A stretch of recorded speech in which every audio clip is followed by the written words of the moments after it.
بسم الله والحمد لله والصلاة والسلام على رسول الله. اما بعد، آداب‌های طالب علم از شیخ عبدالمحسن القاسم حفظه الله تعالی، امام و خطیب مسجد مدینه منوره، که ما در اینجا قرار گرفتیم در مبحث ششم حضور دروس العلماء، حاضر شدن به درس‌های عالمان و اکثار من الشیوخ و زیاد داشتن شیخ‌ها و احترام علماها و احترام نزدیکان، نه که طالب علمان. همچنین در این مورد صحبت خواهیم کرد و از درگاه الله سبحانه و تعالی توفیق می‌طلبیم، چون توفیق دهنده تنها او سبحانه و تعالی است. اولا حضور دروس العلماء، حاضر شدن یا که حضور یافتن به درس‌های عالمان، در این موضوع صحبت می‌کنیم. می‌فرماید که المرء بحاجة الى القرب من العلماء، انسان نیازمند است به نزدیک شدن و نزدیک بودن بر عالمان. انسان نیاز دارد به نزدیک بودن به عالمان تا اینکه علمشان از علم آنها بهره بگیرد، فایده به دست بیارد و از آنها در مسئله هایی که برایش مشکل می شود بپرسد. چون الله میفرماید فاسالوا اهل الذکر ان کنتم لا تعلمون، شما اهل ذکر رو بپرسید در آنچه که شما علم ندارید. و ابن قیم رحمت الله علیه فرمودند که العلماء بالله و امره هم حیات الوجود و روحه لا یستغنى عنهم طرفة عین. علماها با الله و امر او حیات وجود انسان و روح او هستند و هیچ چشم یک میجه زدن از آنها بی‌نیاز نمیماند. از علماها که برای آموختن دین، فهم درست و حل کردن مسئله هایی که مشکل است، انسان باید به سوی علما باز بگردد. چون الله ما را به آن امر کرد که آیات قرآنی که در اینجا تلاوت کردیم فاسالوا اهل الذکر را بپرسید هنگام در آنچه که شما دانا نیستید، از دانایان، از با علما بپرسید. و قبل ابن قیم که گفتن که علما برای زنده ماندن دل و راه درست زندگی انسان مثل یک روح هستند و انسان گفتن که حتی یک لحظه با اندازه پلک چشم از راهنمایی آنها بی‌نیاز شدن میتواند. برای همین از فهم خودسرانه و حکم‌های بی اساس و گفته‌های مردم باید انسان دور باشد و انسان باید با علم و اهل علم بپیوندد. چون از علم و اهل علم دور بودن انسان رو بردن میرسن با فهم خودسرانه و حکم‌های بی اساس که حیات انسان رو تباه می‌گرداند. می‌فرماید که من قرب من العلماء انتفع بعلمهم و سمتهم و صلاحهم و تواضعهم، کسی که با عالم‌ها نزدیک می‌گردد، نزدیک می‌شود، از علم آنها منفعت می‌برد، بهره می‌برد، سخن آنها را می‌شنود، از سخن آنها فایده می‌گیرد، از خاموشی آنها بهره می‌گیرد، از صالح و نیکو بودن آنها بهره می‌گیرد. هر کی با آنها همنشین نماید تواضع با تواضع می‌گردد، فروتن می‌شود، از فروتنی آنها بهره می‌گیرد. به درستی که الله سبحانه و تعالی اهل علم را فضیلت‌های زیاد داده است. قال الاجری می‌فرماید که العلماء فی کل حال لهم فضل عظیم، علماء به هر حال، در هر حال برای آنها فضل عظیمی. در برآمدن آنها از برای طلب علم، در نشستن با آنها این فضل از برای طلب علم. علماء به هر حال برایشون فضیلت‌های بزرگ است. اجری میگوید رحمت الله علیه در سفر، در بیرون شدن، در برآمدن آنها از برای طلب علم برای آنها فضل است. در نشستن مجلس‌های علمی برای آنها فضل است. در مذاکره، بحث و بررسی علم با یکدیگر، این برای فهم رسیدن، این برای آنها فضل است. برای آن کسی که با آنها می‌نشیند و علم آموزد، برای آنها برای هر دو فضل است. برای آن کسی که برای آنها علم آموزاند، برای او فضل است. برای هم فضیلت و قدر علما عظیم است. الله سبحانه و تعالی خیر را در علماها با جهت‌های گوناگون قرار داده است. الله ما و شما را بر علم سودمند منفعت ببخشد، منفعت برساند. برای همین تنها خواندن کتاب کافی نیست. در نزد علما نشستن این برکت است. میشنوی چگونه مسئله ها را بررسی میکنی، آداب و تواضع و فروتنی آنها را میآموزی، عقل و فکر، طرز فکر کردن و طرز فتوا دادن را میفهمی. برای اجری چه گفت؟ علما در هر حالت ثواب و فضل دارند. در سفر برای علم، در مجلس، در بحث علمی، در آموزاندن به شاگردان و غیره. برای همین باید انسان از مهمات علم جدا نشود، حضور در مجلس های علمی داشته باشد، همنشین با اهل علم باشد تا علم را تیزتر و درستتر از خود نماید. و شیخ می‌فرماید که کسی که با علما نزدیک می‌شود از دعای صالح آنها حتی اقلا محروم نمی‌گردد. از دعای صالح آنها محروم نمی‌گردد. قال ابن حجر از شیخش بحران الدین ابن جماعه می‌فرماید که لازمته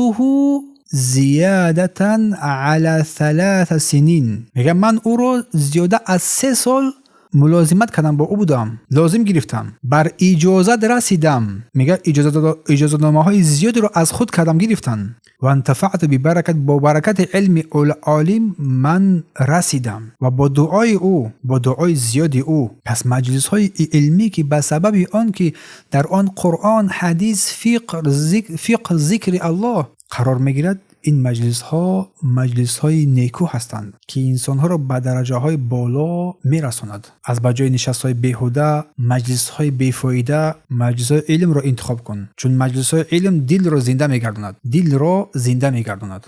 در مجلس های علماها فایده های زیاد است. ابن قیم میفرماید که در اینجا در بین مجالس علما، از سهل ابن عبدالله از تستری میگه من اراد ان نظر الى مجلس العلماء، اگر هر کسی که بخواد بر مجلس عالمان، انبیا، بر مجلس پیامبران بنگرد، فلینظر الى مجلس العلماء، پس بر مجلس عالمان بنگرد. نزدیکی. پس در مجلس علما ها فایده های زیاد است. ابن قیم رحمت الله علیه میگه وقیل مجالسة العارف تدعوك من 6 إلى 6. ابن قیم میگه که نشستن با عارفان، نشستن با عالمان تو رو از 6 چیز به 6 چیز دعوت میکند. من شک الی یقین، از شک به سوی یقین تو رو دعوت مینماید. در آن چیزی که از امور دین و دنیا در شک هستی تو را به سوی یقین راهنمایی میکند. من الریا الی اخلاص، از ریاکاری به سوی اخلاص راهنمایی میکند. من غفلت الی الذکر، از غافلی به سوی ذکر یاد الله. من الرغبت فی الدنیا الی رغبت الی الاخره، از رغبت کردن در دنیا بس تو را به سوی رغبت کردن به سوی آخرت راهنمایی میکند. من الکبر الی التواضع، از کبر و غرور به سوی تواضع فروتنی تو را راهنمایی میکند. و من سوء التویه، و از بدخواهی تو را راهنمایی میکند. پس این از فایده های مجلس های علما ها. از شک به یقین، با اطمینان، با دلیل. از ریا به سوی اخلاص، پاکی نیت برای الله. از غفلت به ذکر، بیداری دل. از رغبت به دنیا تو را رغبت میکند به سوی آخرت. از کبر به سوی تواضع و از بدخواهی به سوی خیرخواهی. این از فایده های ذکر و نشستن در مجلس علمی. اگر اخلاق و نیتت اگر اصلاح نشود، علم کمی را به دست میاری و علمی که به دست میاری فایده نمیدهد. برای اصلاح نفس در مجلس های علمی باید انسان اشتراک کند و علم بیاموزد. میفرماید که وکان طلاب العلم یحرصون علی حضور دروس العلماء، طالب علمان به حضور درس های علما اهمیت ویژه‌ای میدادند و آن را بسیار میکردند. یعنی همیشه در حضور درس های علمان اشتراک و فعالیت داشتند. از عطار از امام النووی نقل کرده است و شیخ یعنی نووی گفته است من هر روز 12 درس را نزد مشایخ میخوندم. 12 درس هر روز نزد مشایخ، نزد شیخ ها رفتم می‌نشستم 12 درس هر روز میخوندم. هر روز 12 درس با شرحش، با بحثش، با صحیح بودنش. و میگوید که و شرح و تصحیح 2 درس در کتاب الوسید و در کتاب المحذب نیز درس میخوندم. و همچنین در جمع بین صحیحین، جمع کردن بین 2 صحیح، صحیح بخاری و مسلم، در صحیح مسلم درس میخوندم. نامهای کتاب ها را در ذکر مینامد، آن کتاب هایی که میخواند. و میگه که من به همه چیزهای وابسته بر این درس اهمیت میدادم. همچنین اگر عبارت مشکل میشدن روشن کردن، درست گرداندن لغت و غیر از این کارا میگه انجام میدادن. برای همین طالب علم باید برنامه خوب و پیوسته داشته باشد، درس داشته باشد، تکرار آن، تصحیح آن، نظارت با فهم. و علم با 1-2 ساعت حواسی به دست نمی آید. با صبر، با تربیت، با تکرار، با تحقیق، با نشستن نزد علما سالهای دراز به دست می آید. میفرماید که کان طلاب العلم یلازمون العلماء، طالب علمان علما رو ملازمت میکردن، با آنها همیشه می نشستن، سالها با آنها همراهی میکردن. ابن حجر میگه که شیخ ما را یعنی حافظ العراقی لازم گرفتن آن شیخ را همراهی کردم 10 سال. میگه در این مدت از دنبال او میرفتم به سوی شام و غیره، هر جا که میرفت با همراه او بودم. بر او میگه بسیار از مسانید، مسندها و جزها را قرائت کردم و با او بحث و گفتگوها کردم در شرح، در منظومه های و غیره. از یکی از راه‌های قوی‌ترین گرفتن علم ملازمت شیخ می شود. با شیخ دراز قرار گرفتن، همراه بودن. هر جا باشد با او باشی، ترک نکنی درس ها را. اما استاد را تنها یک بار و دو بار در یک ماه یک بار دو بار دیدن برای انسان علم نمی آموزد، صاحب علم نمی شود و این گونه شاگرد حق شاگردی هم ندارد. یک بار در مجلس یک عالم نشستم، یک ماه دیگر ترکش کردم. میفرماید کان السلف یسمعون الانتفاع من العلماء بكل سبیل. سلف به هر راه میکوشتند که از علما بهره بگیرند و در این کار صبر میکردند. قال الذهبی میگوید که قرأت على محمود ابن محمد ابن محمود، میگه من خواندم بر محمود از محمود ابن محمد ابن محمود الصالحی الخرائطی الاصم، قرائت کردم میگه بر او باقوى صوتی فی اذنه 3 احادیث. اصم کسی که اصلا وای شنیدنش مشکل است، شنیدن نمیتواند، با صدای بلند در رخ گوشش میگه که من 3 احادیث رو خواندم تا که بفهمد و بشنود. در آخر میگه که اذا تعذر حضور دروس العلماء، اگر حضور در درس‌های علما متعذر شود، ناممکن شود، عذر پیدا شود، فاستمع الى دروسین، پس بر درس‌هایشان گوش بده. نه توانستی در درس اشتراک کردن، نتوانستی، امکان آن را نیافتی، حتما درس رو سپس گوش بده.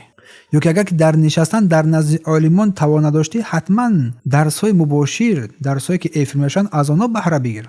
اگر از اینن توان نداشتی، وقت نیافتی، از درسایی که ضبط میشوند و روانکاویش از آنها بهره بگیر، آنها را بخوان، ولی که ترک نکن. اولا حتما بنشین در حضور در علما، در نزد علما بنشین. اگر این رو توان نداشتی، حتما درسای مباشر افی را گوش بده. اگر این رو هم نتوانستی، بعد حتما درسی که روان کرده میشد، ضبط کرده روان کرده، آنها را گوش بده، تسجیل کرده میشود. اگر نمیتونی شخصا بروی، از درس های زنده و ثبت شده استفاده ببر تا که بهره به خود بگیری. پس اصل مطلب این حضور زنده بودن است. اما اگر امکان داشت، گوش کردن درس های علما از طریق ثبت شده یا پخش مستقیم فایده بگیر. اما استاد و آن منبعی که تو علم آموزی باید اون منبع اعتمادناک باشد، استاد اهل سنت باشد، پایبند کتاب و سنت باشد، با خود دفتر داشته باشی، در اونجا قیدها را بنویسی، پس آنها را تکرار نمایی و سوالای میشود در حال بپرسی. تنها گوش کردن بلکه خوانیش، با بودن دفتر، با نوشتن فایده ها، امروز راه بسیار آسان شده است. برای آموختن علم راه خیلی آسان شده است، ولی که بر هر کس این توفیق میسر نمیگردد. برای هیچ کس دیگر عذر نمانده است که علم نآموزد. بارک الله فیکم. سپس شیخ میگه که الاکثار من الشیوخ، از مشایخ، از استادان بسیار گرفتن، بر خود استادان زیاد داشتن.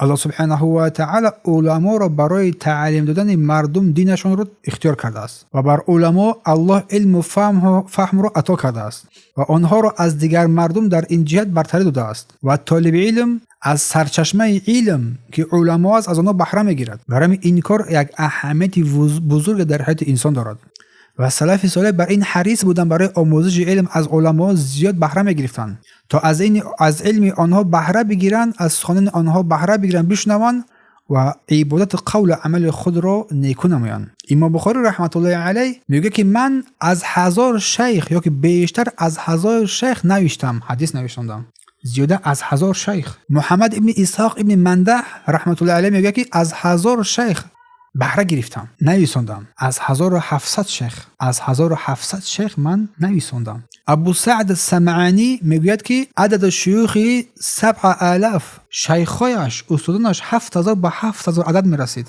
به 7000 عدد میرسید. اسماعیل ابن حامدی مرجی میگوید که شیوخه یقاربون 1000 شیخ، به 1000 شیخ میرسید. از عبدالمؤمن ابن خلف دمیاطی میگوید که بلغ عدد مشایخه، رسیده است عدد شیخایش استادانش 1250 استاد. از عثمان ابن محمد توزری میگه که شیوخه نحو من 1000 شیخ، به 1000 شیخ میرسید. و از عبدالله ابن محب المقدسی میگه شیخ با 1000 نفر شیخایش میرسید. و همچنین میگه اخذ قاسم ابن محمد علم را گرفته است زیاده از 1000 شیخ. حافظ میزی که شیخش استادانش با 1000 میرسید و شیوخ الذهبی، امام ذهبی استادانش با 2000 میرسید، در نزد آنها علم آموختگی. و حسین ابن علی ابن محمد بغدادی استادانش با 1000 میرسید. و همچنین عبدالعزیز ابن عمر ابن فهد القریشی همچنین استادش به 1000 میرسید. فقط بعضی از علما را درجه آورده است، وگرنه هر عالمی با خود شیخ در نزد استادان زیاد و عالمان زیاد نشسته علم آموختگی هستند. این از فضیلت آنها. اما ما طاقت توانایی در نزد یک عالم، در نزد یک شیخ، در نزد یک طالب علم نشستن و طلب علم گرفتن نداریم. یک ساعت صبر طلب علم نداریم. خواب میبرد که خواب است. شاید بعضی کسان خواب در خواب نالی یک خواب گرفتن یک آدمو. این از مسائلی که انسان باید در این مسئله، پس علمایی که به سوی خیر بر خیر بر سنت مشغول هستند با نیکیات قدم میشوند، مقامشان شناخته میشود و از آنها علم گرفته میشود. تو با دانش خود دانش بی افزایی، با دانش خود دانش را زیاده بگردانی و توفیق از جانب الله سبحانه و تعالی است. بر هر کسی بخواد میدهد و از هر کسی بخواد آن را میگیرد و الله سبحانه و تعالی دانا است. در همین جا از این آداب طالب علم درس رو توقف میکنیم. سبحانك اللهم وبحمدك اشهد ان لا اله الا انت استغفرك واتوب اليك.